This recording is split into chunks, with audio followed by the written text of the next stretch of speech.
మన ఇండియన్ ఆర్మీలో ఏది చాలా difficult job? Sir Indian army అంటేనే డిఫికల్ట్. ఓకే. సో దాంట్లో స్పెసిఫిక్ గా నేను డిఫికల్ట్ జాబ్ అని ఏం చెప్పలేను. ప్రతి సోల్జరు వాళ్ళ లెవెల్స్ లో ప్రతి ప్లేస్ లోనూ డిఫికల్టీస్ ఫేస్ చేస్తూ ఉంటారు. ఓకే. సో ఇందులో నేను చేసిన నా ఆర్గనైజేషన్ ఇన్ఫెంట్రీస్ లో నాకు తెలిసినంత వరకు ఎవరైతే ఇన్ఫెంట్రీ అనే రెజిమెంట్ ఏమంటే ఫస్ట్ 100 మీటర్ ఫైటింగ్ ఏదైతే ఉంటుందో 100 మీటర్స్ యుద్ధం ఏదైతే ఉంటుందో అది చేసే ఒక రెజిమెంట్ ఏదైనా ఉందంటే అది ఇన్ఫెంట్రీ మాత్రమే. సో ఆ ఇన్ఫెంట్రీ రెజిమెంట్ లో ఫస్ట్ ఫేస్ చేసేది యాజ్ ఎ సైనికుడిగా ఫస్ట్ చనిపోయే వ్యక్తి ఎవరైనా ఉంటారంటే అది ఇన్ఫెంట్రీ సోల్జర్స్ మాత్రం. వాళ్ళు ఆ ఫస్ట్ స్టెప్ ఏదైతే ఉంటుందో బోర్డర్ దగ్గర ఆ 100 మీటర్ ఏదైతే యుద్ధం ఉంటుందో ఆ యుద్ధంలో పార్టిసిపేట్ చేసే సోల్జర్స్ ఇన్ఫెంట్రీ సోల్జర్స్ అనమాట. నా దృష్టిలో ప్రతి సోల్జరు ప్రతి సిచ్యువేషన్ లో డిఫికల్టీస్ ఫేస్ చేస్తూ ఉంటారు, కానీ వీళ్ళు కొద్ది ఎక్కువ డిఫికల్టీస్ ఫేస్ చేస్తారనేది నా ఉద్దేశం సార్. కానీ ప్రతి రెజిమెంట్ వైజు వాళ్ళు చేయాల్సిన కర్తవ్యాలను వాళ్ళు నిర్వర్తిస్తూ ఉంటారు, కానీ వీళ్ళు ఇన్ ఫ్రంట్ ఉంటారు కాబట్టి సో అందరికన్నా కొద్దిగా డిఫికల్టీస్ వీళ్ళు ఫేస్ చేస్తారనేది నా ఒపీనియన్ సార్. ఇప్పుడు ఫిజికల్ టెస్ట్ లో ఓకే అయిన తర్వాత మెడికల్ టెస్ట్ లో కూడా మేము కొన్ని ఇప్పుడు చూస్తున్నాం. ఎంతకుముందు అవేర్నెస్ ఎవరికి లేదు, అసలు ఆర్మీ ట్రైనింగ్ ఎలా ఉంటుంది, మెడికల్ టెస్ట్ అంటే ఏం తెలియదు. ఇప్పట్లో మేము వీడియోస్ చూస్తున్నాం, మొత్తం టోటల్ బాడీ చెకప్ అవి చేస్తుంటారు. ఒకవేళ కొంచెం ఏదన్నా ఒకటి డిఫాల్ట్ ఉందనుకో ఆర్మీకి సెలెక్ట్ చేయరా? ఫస్ట్ ఏదైతే ఫిజికల్ టెస్ట్ అయిన తర్వాత మెడికల్ టెస్ట్ ఉంటాయి. ఓకే. ఆ మెడికల్ టెస్ట్ లో ఏదైనా డిఫాల్ట్స్ వాళ్ళు ఫైండ్ అవుట్ చేశారంటే వాళ్ళు స్పెషలిస్ట్ దగ్గరికి సజెస్ట్ చేస్తారనమాట. ఓకే. సో వాళ్ళు స్పెషలిస్ట్ యాక్సెప్ట్ చేస్తే ఓకే ఈ ప్రాబ్లం లేదు, ఇది మైనర్ ప్రాబ్లం మేజర్ ప్రాబ్లం కాదు అని వాళ్ళు యాక్సెప్ట్ చేశారంటే సో వీళ్ళని తీసుకుంటారు. లేదు ఇది మేజర్ ప్రాబ్లం వీళ్ళని తీసుకోకూడదు అని వాళ్ళు సర్టిఫైడ్ చేస్తే సో ఆ సోల్జర్ ఫిజికల్ టెస్ట్ అయిన తర్వాత ఈ మెడికల్ టెస్ట్ లో అన్ఫిట్ అయినారంటే వాళ్ళు నెక్స్ట్ అది వాళ్ళకి లాస్ట్ అనమాట. సో అలా నెక్స్ట్ ఫర్దర్ గా ప్రొసీడ్ అవ్వడానికి లేదు సార్. ఓకే. మీరు ఆర్మీగా సెలెక్ట్ అయ్యారు కదా ఒక సోల్జర్ గా, అన్ని క్వాలిటీస్ ఏమి ఉండాలి అసలు సోల్జర్ కి? అంటే మీరు అన్ని టెస్ట్లు అవి చూస్తుంటారు కదా, ఏం ఎక్కువ చూస్తుంటారు?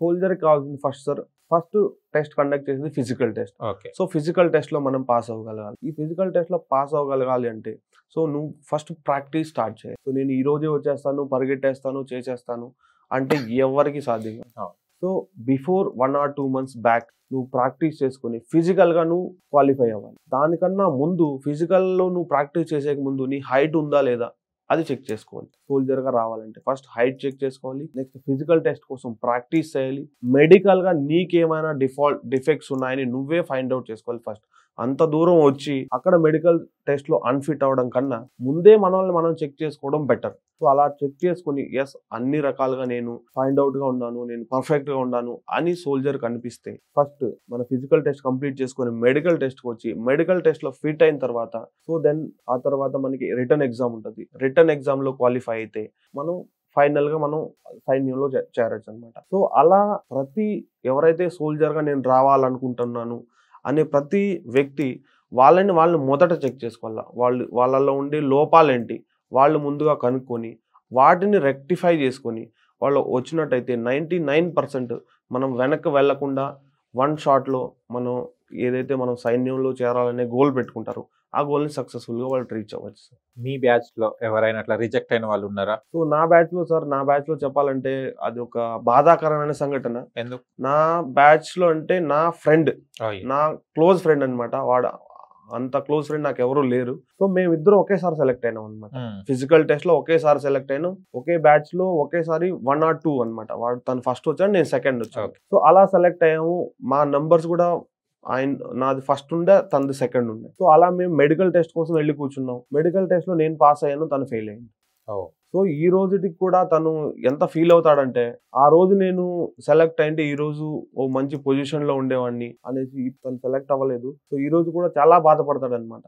సో ఈ సంఘటన నన్ను చాలా సార్లు కదిలిస్తూ ఉంటది. ఆ రోజు వచ్చుంటే బాగుండు నా ఫ్రెండ్, వాడు వచ్చుంటే వాడు ఈ రోజు మంచి స్టేజ్ లో ఉండేవాడు అనేసి నాకు ఆ ఒక సిచ్యువేషన్ నేను మర్చిపోలేను సార్. ఓకే. ట్రైనింగ్ టైంలో ఇప్పుడు ఫిజికల్ ట్రైనింగ్ టైంలో కానీ ఏమైనా ఈర్షాభావం, అదే వీరు రన్నింగ్ లో ఫస్ట్ ఉన్నాడు, ఇది కాంపిటీషన్ మంచిగా చేస్తున్నారని ఈర్షాభావంతో ఏమైనా చేసే అలాంటి ఏమైనా ఇన్సిడెంట్స్ ఉంటాయండి? సో సార్ ఆర్మీలో ప్రతి ఒక్కరిని ఈక్వల్ గా చూస్తారు. ఓకే. క్యాస్ట్ ఫీలింగ్ కానీ సో వాడు నా వాడు వీడు మీ వాడు అని ఆ ఫీలింగ్స్ కానీ ట్రైనింగ్ లో 100% ఉండవు సార్. ఓకే. ప్రతి సోల్జర్ని మిమ్మల్ని ఎలా ట్రీట్ చేస్తారో నన్ను అలా ట్రీట్ చేస్తారు. ఉండే బ్యాచ్ లో 30 మెంబర్స్ని అందరినీ ఒకేలా ట్రీట్ చేస్తారు.